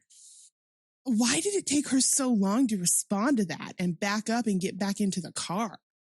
Like, she's just sitting there like, are we sure that he's on this stick? Maybe he's not. Like, why did she wait so long to like be like, okay, yeah, we got to get out of here. We got to go. We got to get in this car and drive away. It's just bonkers. So as much as I say I didn't hate all of their decisions, those weren't the best. I'll say that much. But I mean, I did like, you know, I guess the whole idea of when the girl fell and broke her leg and the other girl's like, hey, like play dead, pretend like you're already dead. I honestly feel like maybe that would have been the best situation for her in that moment. Because she couldn't move. She could not move. And if she was trying to crawl away, he would have seen her and caught her with his stealth-like speed of superheroes very quickly. So I feel like that probably was the best call in that situation. See, my issue with that scene is if I'm dead set on murdering a bunch of people, I would have just stabbed her too real quick, just in case. Yeah. Like, just like he's just leaning in so closely to be like, is she alive? Is she not? If you're not sure and that's your mission, you just kill him again. Like you just stab him again. Do just a couple, 2-3 stabs. Right. You know, that's true. Because that first one would have given it away real quick that she was alive because she would have just started screaming. It's a stabby, stab. Call it a day. Yeah. Very true. Very true. Like if I'm trying to like serial murder people, I'm going to treat them like the rules of Zombieland and give it a double tap. You know, stabby stab real quick. Just in case. True. Yeah, for sure. That makes sense. I mean, honestly, the best, or I would say maybe the creepiest part of this actual movie is when you do see the guy like kind of stalking around in the background when they don't see him and he's just kind of in the shadows walking and stuff like that, that was probably the best part of this movie, because you're just like, oh, where's he going to pop up now? Like, that was the most intrigued I was with this movie from then on out. Like, yeah, I don't know. I feel like, yeah. And then I noticed that too with like, why are they wearing the masks in the car to go to the house where they're going to spend time together and then immediately take the mask off? Like when they're there together, like it just defeats the purpose. So I don't know. There's just a lot of weird thing. And that's why I'm like, okay, so are they trying to make a statement about these people are so set on like, we got to be careful, we got to be cautious, and then they're only half following the rules? Like, there were many people that did it that way. But is it that what they were trying to say, or was it just an inconsistency because the movie was bad? It really could go either way. You know what I mean? So I just don't have an answer for that. I just found it just wildly inconsistent. And I wasn't a fan of that. If it was to be like, oh, we're giving a commentary on how people were acting, I could forgive it a little bit more, because it's almost like that in a sense, like the bodies, and how they were sort of, you know, the point of it was for them to be just so ridiculously naive about stuff. If it was that, it would be different, but I genuinely don't know if it was bad writing or if it was that. So I can't say if I liked that or not, that they did that, you know, but yeah, it just was. And also, like, even if you found you found the video of the girl at this party with your son or whatever, how do you know all this stuff about, okay, this is where they live, we know they're going to be home by themselves, and maybe that wasn't the point, maybe they would have killed even if the parents were there.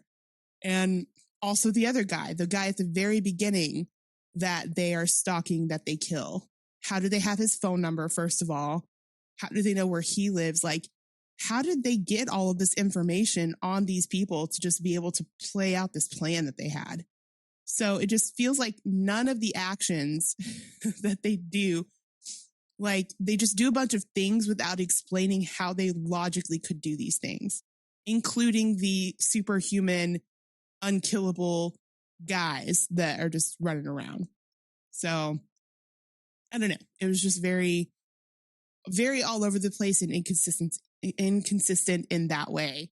And yeah, I don't know. I mean, there was something else that I remember the main girl doing that I was like, okay, that's fair. But then I can't remember what it is. I just also remember them trying to get out of the house, and they're like trying to unlatch that window. And I'm like, why would you spend the time trying to do that when you just, like what they did, where they just threw something at the window and broke it? Like, that's what you should have done. Saved yourself 2 minutes of time that you could have gotten ahead of them. So I don't know. It just is very, it feels like the movie thinks it's smarter than it actually is. That's sort of the whole thing with it. And also the girl that broke her leg sitting in the kitchen the entire time while they're having this conversation or whatever. I just feel like her, like, typing on that laptop or whatever she was, I just feel like she would have been found out and she would have been caught much sooner than she was. So yeah, I don't know. I feel like the way that she went about trying to get help, I understood. That was another thing. I was like, okay, that's, you know, do what you got to do. That's going to be your best solution right now. But it lacks any sort of, I guess, commitment to telling a story in an interesting way here in general. So it just isn't good. That's all I'll say. You reminded me of some things, but I want Jastin to go first. Well, man, it's really hard because, like, I mean, like I said, I mean, I just go back to that word I used earlier, indifferent.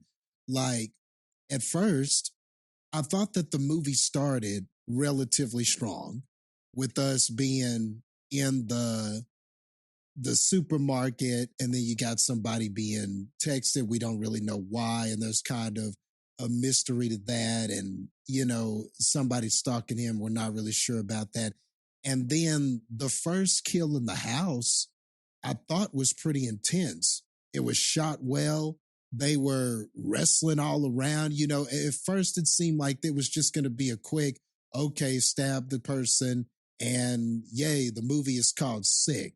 But that was quite the tussle in that house, I thought. And the back and forth with that, and him going through rooms and almost getting away, but not quite getting away and everything. And I thought that scene was shot pretty well. Like, you knew that probably whenever he barricaded himself, at first the character was making kind of okay decisions. He couldn't really fight the guy, but he was defending himself. He was trying to get away. He barricaded himself in that door, and I was like, okay, it wasn't, he wasn't just doing dumb things, our first victim. But then whenever he went out there and he was like, all right, fuck it, I'm going to get this dude or whatever, and he's walking around, I was like, nah, man, I would have just stayed in there, bro. I would have just stayed barricaded and safe. He sort of was safe and then sort of compromised himself. So then I was like, okay, I guess he's got to be killed. So he's got to get out. He's got to think he can take him and get out or whatever. But I didn't hate that scene. I thought that all of that was a pretty strong start for the film. I didn't hate any of that I saw at the beginning. Then, so now then we're meeting the characters and stuff. And still, with the movie. And then, we're getting we're understanding personalities. One is not really taking the COVID seriously. One is. So this is why initially I was thinking, okay, I think I know where this movie is going. I think I know what this is going to be about. I think I understand what it's going to be trying to say at the end about COVID and stuff like that. And I thought maybe that trend would continue, or if maybe the killer somehow reflected kind of COVID in a way, like the horror of it, or the not knowing if is it after me or is it after this person, or is this happening because of me, or I just wish that it could have somehow played. I wish if the killers had mimicked kind of how it felt to maybe not have the virus, but how it felt to be trying to avoid the virus. If maybe somehow it could have mirrored that, like the uncertainty of going to places, or like the kind of seeing all of this stuff playing out and going, man, are you sick or am I sick? Maybe if there could have been some back and forth with the characters of like, I just wish they had found a way to sort of make sort of how we felt going through COVID. And I mean, we're still not as if it's over. We're still going through. But initially, how that felt going through it and seeing everybody getting sick and wondering if you've got it yourself. And, I just wonder if we could have tapped into some of that and told a better story with this. See, what I thought it was going to be was a movie about like a slasher or home invader, whatever you want to call it, that was preying on the fact that people were isolated and alone. And would have been a better movie for sure. Oh, that would have been better. Yeah. I like where you're going with people that. Getting murdered and people not knowing for weeks because you're not seeing people, that type of thing. Or like, yeah, they went and isolated themselves out in a remote area. So it's just some guy taking advantage of the fact that people are isolated and alone and staying away from people and being out of contact for longer periods of time and all those types of things. That's what I thought they were going to play on. Because to me, that's more interesting, because you're playing on the fact that like, yeah, during COVID, a lot of people felt isolated. They felt alone. Even, you could text, you could talk to whoever, all this other stuff, but you were still physically removed from people for the most part. And so like there was a killer going around and taking advantage of the fact that of that isolation to just murder people because that's what he wanted to do. You know what I mean? Just playing into that. Especially because these girls, like the whole thing is they were going on a road trip or a vacation together. And it's like, oh, like maybe that vacation home was one that they knew, like that's like it's an Airbnb or something where they know people go, and he knew like to go there because that's a vacation home, or something where it was that. Or he's just somebody in the area and he's like just sees them getting some groceries and he's like, oh, these are new people. Nobody's going to notice if they're dead for a few weeks. Playing into that. Like, I thought that's what it was going to play into. And maybe the conflict there, and maybe there could have even been like some conflict with the two characters where they're like, one maybe didn't want to go and wanted to stay isolated. And the other one is like, no, let's go out, let's at least go somewhere and enjoy ourselves. We can't just all be gloom and doom and cooped in because of COVID. So maybe if you had sort of a back and forth with that, like, to your point about the isolation thing, and maybe one of them is just sick of the isolation, for lack of a better term. And one is just like, no, I'm fine with it. But, maybe one gets sort of convinced to, let's not isolate so much. And so then maybe when we're in the house trapped or whatever's going on, maybe there's some conflict there. Well, we never should have came here. We should have been quarantining. We should have been, maybe there could have been something with that. Well, see, combine my idea with yours.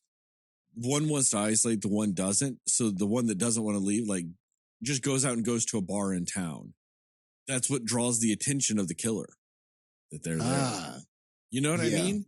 That type of scenario. So because she didn't isolate, that put him on the killer's radar. So now the one that did isolate is still in danger because of the one that didn't, which then goes into what you were saying earlier, Jastin, kind of some of the fears with COVID. If you live in a house with somebody that's not taking things seriously and you are, they're potentially bringing it to you, even if you're following the rules. Yeah. And maybe the killer's motivation could have just simply been, I don't know if it needed to be parents who, like, if it needed to be parents who lost someone or something like that, and now they're just crazy and we're going to get revenge on you. And I agree with you, Heather. I have the same questions, like, how were they able to track all of this? How did they know? How did they get these intricate medical records to know, well, this person had it, walked in, this person caught it, especially since that was early in COVID?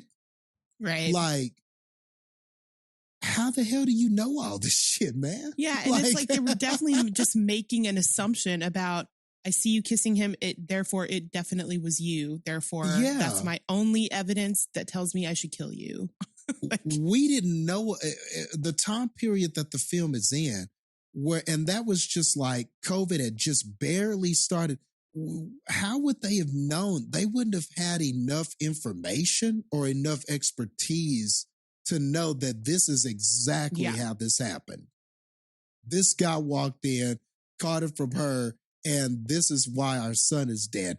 I just don't even think you would have even made all of those connections or had the ability to medically gather all this shit and put it together. It just didn't make any sense how they figured it all out. It just, even now, that would be hard to do.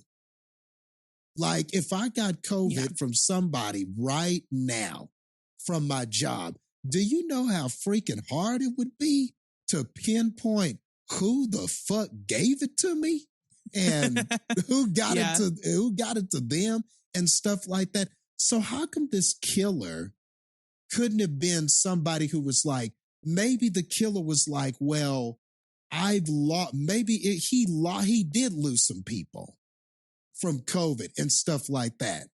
And maybe he just had a vendetta against people who weren't taking it seriously. And maybe since they're in the town or they're new there and they're kind of seeming like they're free spirits, whatever the case may be, maybe he's just like, man, why aren't you like maybe he takes offense to that. Or what if it was an anti-COVID person like, man, this is all a government conspiracy? Maybe that's what you should have done. Maybe an anti-person who is like, has all these extreme views of this being a government conspiracy and man, really nobody, what is sick is all you people that believe this lie. And maybe he could have been some just crazy person who thought that he was smarter than the pandemic, that he was smarter than everybody. And he knew that this wasn't a thing. And,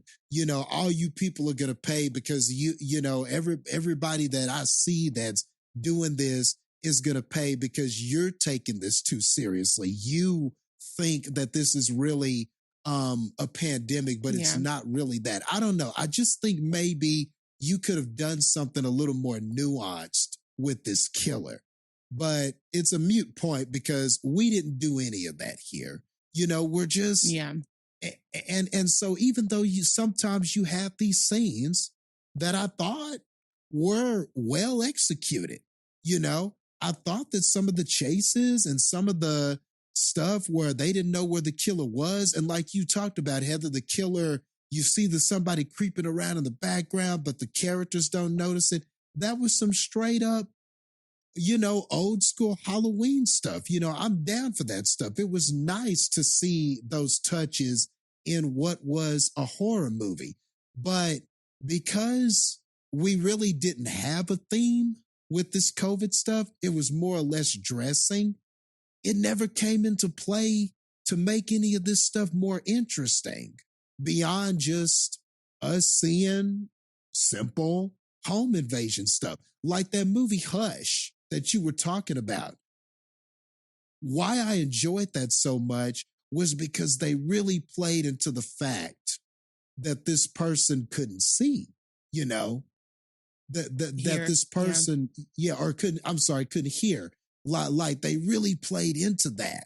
Yeah, and for sure. How she couldn't hear anything. And so they did a lot with silence and stuff like that. And it was kind of this reoccurring theme that sort of helped the horror elements throughout that movie. Here, we didn't really try to do any of that. The killer didn't really represent COVID. We didn't have the characters kind of dealing with COVID in a way that felt relatable or anything kind of just palpable or anything like that. So all you just have is a bunch of horror scenes. And even if they are kind of well shot or well executed, that's just all you have. So it just feels empty. It's all just empty stuff happening. And so then when we get to the end and they say who they are and why, it just didn't feel like a good enough. Is that a good enough reason for these people who have never killed in their lives before, who have never done this before or anything like that? Was this a good enough reason to turn these people into this? And I just didn't buy it. I just couldn't buy that. I mean, that's why these, and that's why I felt like the killer just needed to be something else. This killer needed to have some different motivations, or killers in this case. It just needed to be something better than this, and it just wasn't. So it's just all very disappointing, man. And honestly, that's really all I have to say about it. I mean, so I was just sitting there and just not reacting to anything. And sometimes that's just the worst movie experience. Sometimes when things are so bad that it gets me to react, at least I can have fun enjoying how bad something is. But this wasn't bad enough to get a reaction out of me, but it also wasn't good enough. So I'm just kind of sitting on my hands here and just mad that I wasn't feeling anything. Yeah. See, I think it doesn't help that my default state is very angry. So, Yeah. like, my version of a non-reaction is angry because I'm like, you didn't change it. I'm still sitting here as angry as I was before your movie, except your movie happened. Therefore, my anger will now be directed at you. And it will increase. Like, yeah. Because Like you all said, you did nothing is channel happening, my you said- anger into you. Yep. Right. And focused it like a laser. A couple of things I had issues with that I got reminded of. When Heather, you were talking about how they busted out that window and then climbed through it. Both those motherfuckers were barefooted and getting on that roof that was covered in freshly broken glass. True. Great moment to have some cringe horror in it. Missed. Then True. the friend with the broken leg is in the kitchen with broken glass and knives all over the floor. Also, no damage taken with her feet. I'm like, come on, you were missing iconic horror moments of just having somebody step on glass and having everybody in the audience go, ooh. Mm-hmm. And it's right there. It's right there. You literally set up for it. You know, and then there's the scene when the friend's in the kitchen and she's trying to use her computer to reach the outside. And the dad goes, someone's using the Wi-Fi. Because some bars were moving on the Wi-Fi router. Hey, that's not really how they work. I know. I was sitting there going, how the hell can you tell somebody's on the Wi-Fi like that? Because bars are moving. Now, they do have activity lights on some older routers. That is a real thing. What you also have to understand is if any device is connected to Wi-Fi, even if you're not actively using it, for the most part, the way smartphones work, there's constant small amounts of data transmission. Even if it's just updating your emails, updating your weather app in the background. That is something that's constant. They didn't destroy their phones. They didn't throw them away. They had them on them. So the fact that they had phones that were connected to the Wi-Fi at any point means that if you do have this mysterious unicorn router that has bars that move like audio bars on our mixers right now, when they're being used, guess what? They're going to be going off. Right. Mm-hmm. That's just how it works. So that pissed me off when I saw that. Like, it's just the most preposterous thing ever. Like, that somebody's on the Wi-Fi. Just the way he said that. I went, no, you fucking didn't. Like it was a real revelation. And then they get all the way to that random house and they're doing all that shit. And so she gets in a fight with that lady with that gas can and she's just spilling gasoline all over the place. Just all the fuck over the place. And yet it is just able to perfectly light her on fire. You know how much gasoline she would have had on her and would have been all over the ground that also would have lit on fire? Yep. But they did that shit where they had the killer get lit on fire and then run around like crazy just to fall down and die. And then the cops are just driving and you could tell that they just CGI'd that body. The flames look like CGI flames. But you could tell they just CGI'd that person right in the middle of the road because the way the cop cars were driving and then stopped, like that first cop car that stops did not stop where you would stop if there's a body on fire that you're approaching randomly. Because I, for the longest time, didn't think it was going to stop based on how it was driving. I was just like, is that cop car going to stop for that flaming body in the road? And then like 2 feet away from it, it just stops and kind of angles itself. I was like, it is way too close. There is a body on fire in the middle of the road. You have no idea what caused it and what potential danger would be around. There is a body on fire in the middle of the road in bumfuck who knows where America. I guarantee it's not somewhere that has enough bodies on fire in the road for them to pull up right next to it to go, oh shit, another body. And then the partner cop goes, well, it is Tuesday. And then they both go, ha ha ha. Like, it was just so fucking dumb. They just walk out arm in arm. That was also made me mad. When they're just like walking out arm in arm and shit. Like, come on. You can't, you did just murder somebody. I know you have a case, but you did just murder somebody. You shouldn't be just walking up to cops when you just murdered somebody. Especially when one of you two is black. You know there's a deleted scene where she ended up getting beat up. Got a point with that. Like, it's just, it's even cinematically, it was a dumb looking scene. I mean, and the thing is sad is I did actually like some of the deaths in this movie. Like, I like that scene, like the way they shot the scene where they stabbed the poker through the back of the situationship guy. I thought was really kind of cool. I like the fact that they did that whole thing where then when the dad's fighting that guy or like fighting them and like falls off the thing and lands on the antlers and he's impaled and shit. I thought that was kind of cool. Yeah. But everything around it was just so fucking dumb that I was just like, you ruined it for me. Like, it was ruined. Like that scene with the poker stabbing through the guy, it ruined it for me because like Heather said, why did she let him carry the guy with the poker until he's like 2 feet away? And she's staring at this bloodied and beaten and obviously dying man. Right.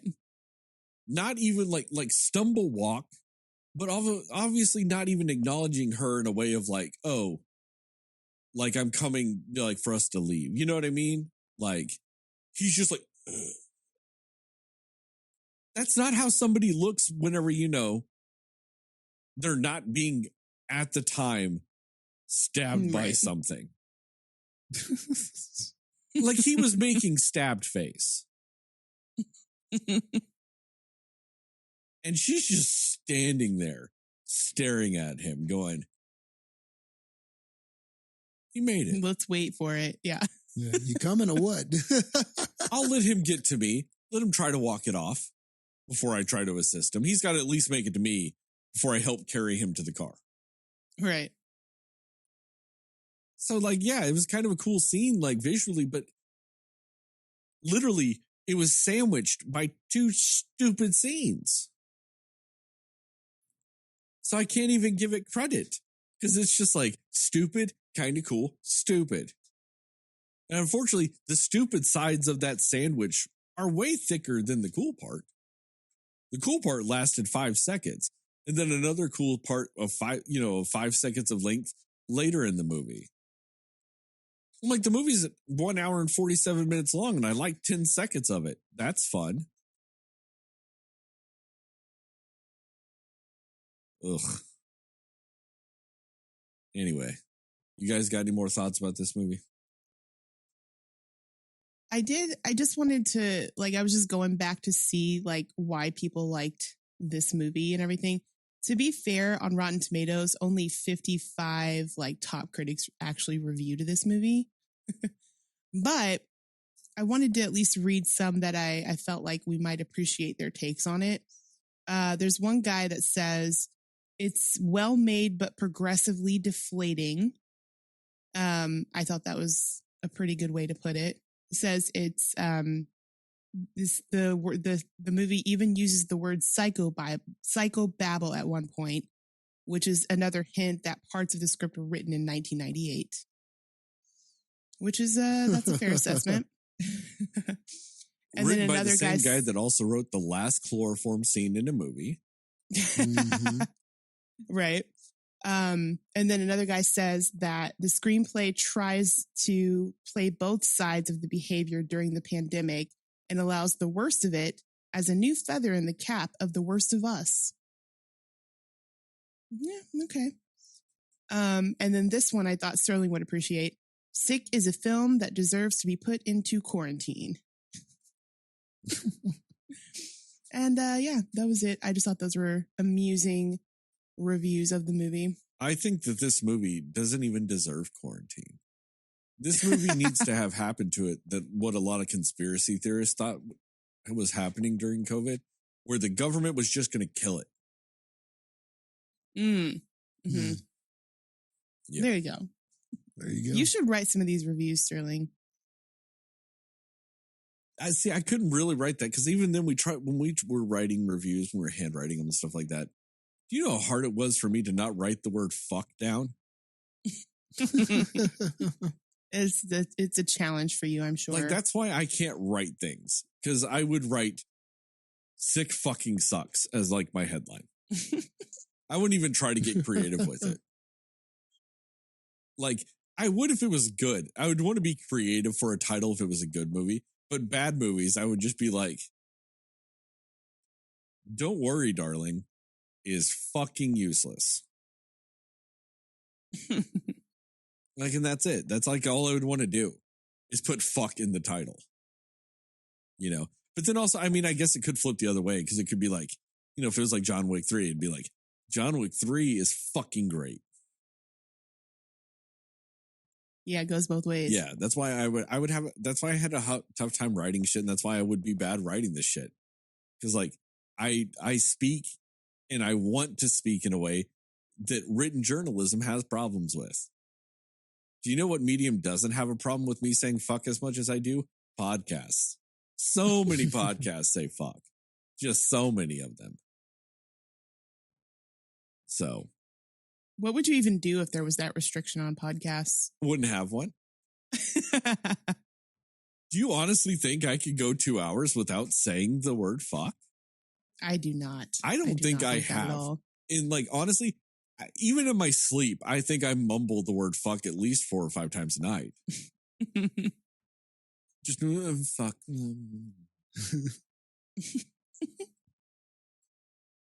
Like, or in my dreams at least, my mind is just like, you know, having a dialogue where like everybody in my dream just says the word fuck over and over again. But it's like, but it's all within context. So it's like, fuck, fuck, fuck, fuck, fuck, fuck. And oh, fuck, fuck, fuck, fuck, fuck.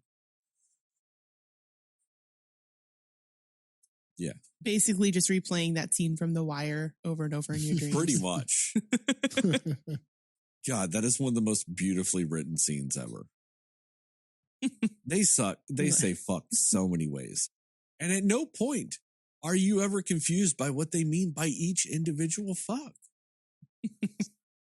Each like one speaking straight to your heart is a unique, special little snowflake of a fuck. Like, I mean, if there was ever a scene that was written more or less tapped into my mind, it's the fuck scene from The Wire. Yeah, that sounds very right. I might need to be more specific than the fuck scene from The Wire. It is The Wire, but still. Yeah. We know what people you that mean. have seen The Wire know what I'm talking about. I might actually go watch that scene tonight. I'm not gonna lie, before I go to bed. Fucking glorious. Anyway, any more thoughts about Sick? Nope. Nah. And no, I'm not talking about the way the movie made you feel. You really did, Jastin. I think you had the best possible viewing experience with this movie. I really do. Yeah. I think if you were gonna watch this movie, and then when you're done with it, just go watch the first episode of Chucky. It's on Peacock. It might even suggest it to you. If not, just go find it. That's the only way to improve your experience. I need to watch season 2 of that. Season 2 wasn't on Peacock yet, last I checked.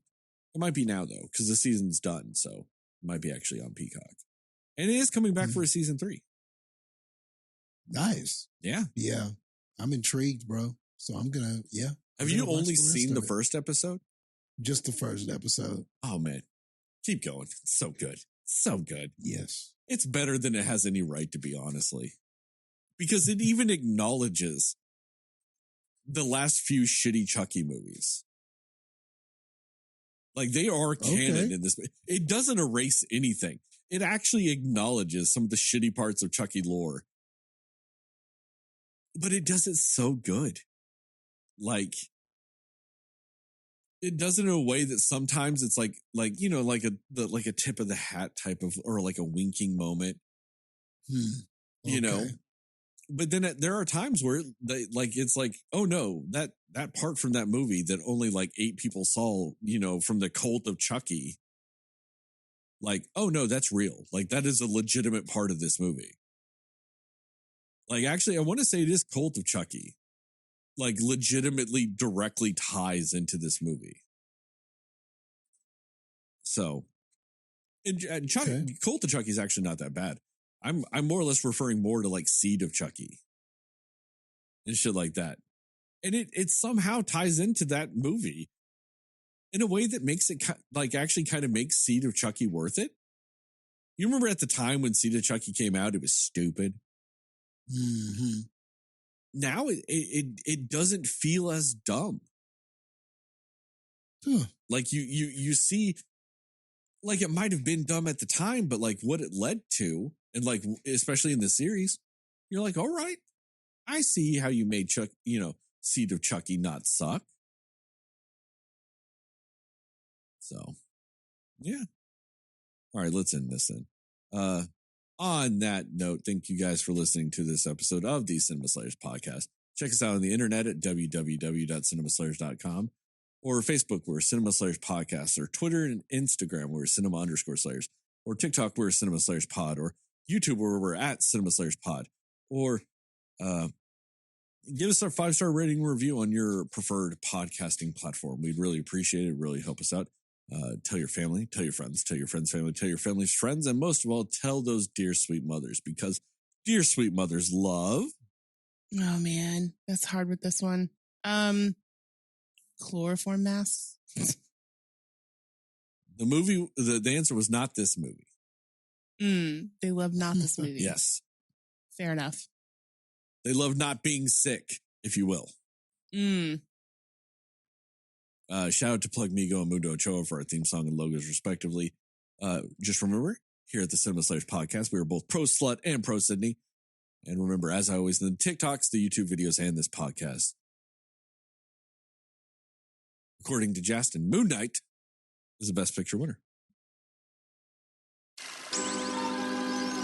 I couldn't remember if I said just remember, of course, like if I said just remember before all the other stuff, and I was like, do I say just remember again? Nobody knows anything but you. I couldn't remember. That's why I paused so long, because I legitimately didn't know what words I should say next. Cinema Slayers. Oh boy. I was about to say, I could tell you what's not going to be a Best Picture winner. Sick. This right here. Do you hear about the controversy for that one woman nominated for Best Actress or Best Supporting Actress or something like that for the Academy Awards? It's the one lady that's like, she hasn't, like, I don't think the movie or her character has been nominated for anything in like any other award ceremonies, but she got nominated for like Best Actress. And Leslie Riseborough? I think so.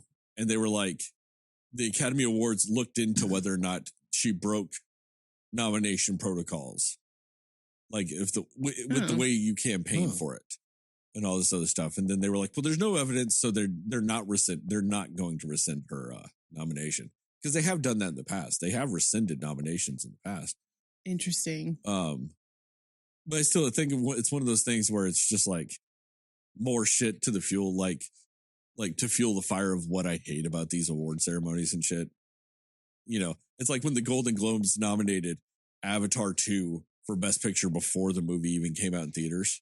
So it would have been solely based on screeners, you know. So like, oh, you're nominating this movie because they fucking mailed you a DVD to your house. You know what I mean? And shit like that. Like, ugh. Yeah. And so like, that's what it is. I feel like with this stuff too, it's like,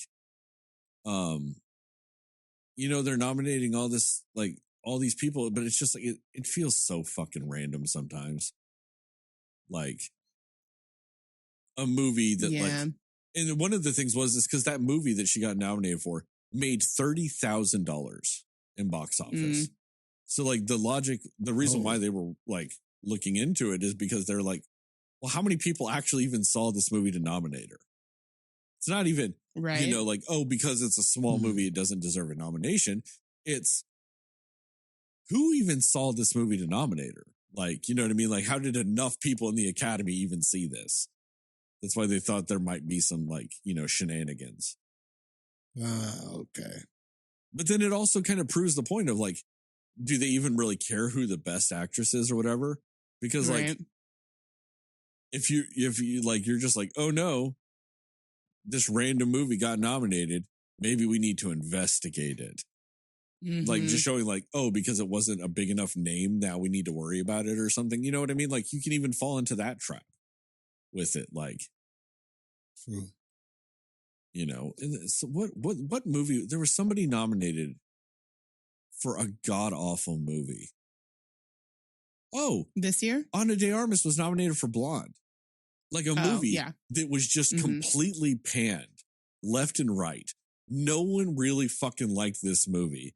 Yet apparently enough people went, oh, but we need to nominate her for this. Right. And it kind of just also goes to the thing of my issue with a lot of this. Another issue I have is that whole Hollywood circle jerk. You know, when Marilyn was alive, she like behind the scenes in Hollywood, people made fun of her. She was a joke in Hollywood. You know, yes, the public loved her. But in Hollywood, she was a joke, but she was a pretty face to put in movies. But now, if you play fucking Marilyn in a thing, hearkening back to that golden age of fucking Hollywood, they're like, oh my God, Marilyn again. Oh, we need to nominate her. Right. Like, that's what it feels like. They just have to circle jerk old Hollywood. That's also because a lot of the Academy is 97 years old and white. So, of course, Hollywood was fucking great to them for so fucking long that they just have to fucking memorialize everything about that. If she ends up winning, that's going to be a real interesting thing. I don't think she will, but. See, she better not, because, like, Meryl Streep winning for Iron Lady at least makes sense because it's Meryl Streep. All right. And I'm not even saying that, like, Ana de Armas isn't a great actress or any of that. Like, I've liked her in a lot of movies. Yeah. But is she so good at acting that she can elevate a shitty movie? No, she's not that. She could be. But it wasn't this one, though. Yeah, but right now, I've only liked her in good movies. If I've seen her in a bad movie, it's not good. You know, I'm never going, man, but that Ana de Armas can act. I hated it except for. Yeah. No, I never really feel that way with her in movies. But like, when it's a good movie. Like, I mean, one of our favorite movies that we've done on this podcast. She's fucking amazing in Knives Out. Yeah. You know, I'm not trying to disparage her at all. I'm just like, is she really taking a movie that got panned by everybody and going, well, but her performance, breathtaking. Right. You know, like, is she, and the answer is no, she's not. Yeah. Also, the other lady is Andrea Riseborough, and I just realized she was the mom in the Matilda movie. Yes. Okay. Yeah.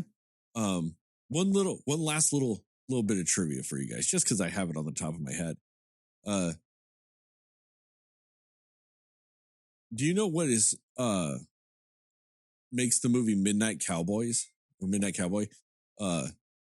one of the most unique Academy Award winners that will ever be? Nope.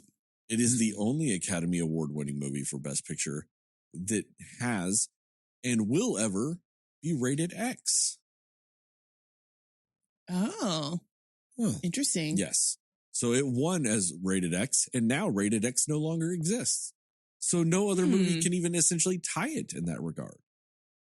That is pretty interesting. I mean, theoretically, if an NC-17 movie were to win Best Picture, that's kind of the same thing. Like Blonde. But it is distinctly still not rated X. Yeah. Oh, that is interesting, though. Cool. So, yeah, that's it. That's all I got. I'm tapped out on news today, even though that's not new news. That's very old news. It's trivia. So, all right, Heather, get ready for next week when I ask you to pick a letter A through Z. And I'll make something up on the spot for any of those letters. Excellent. Will do. All right, I'm out.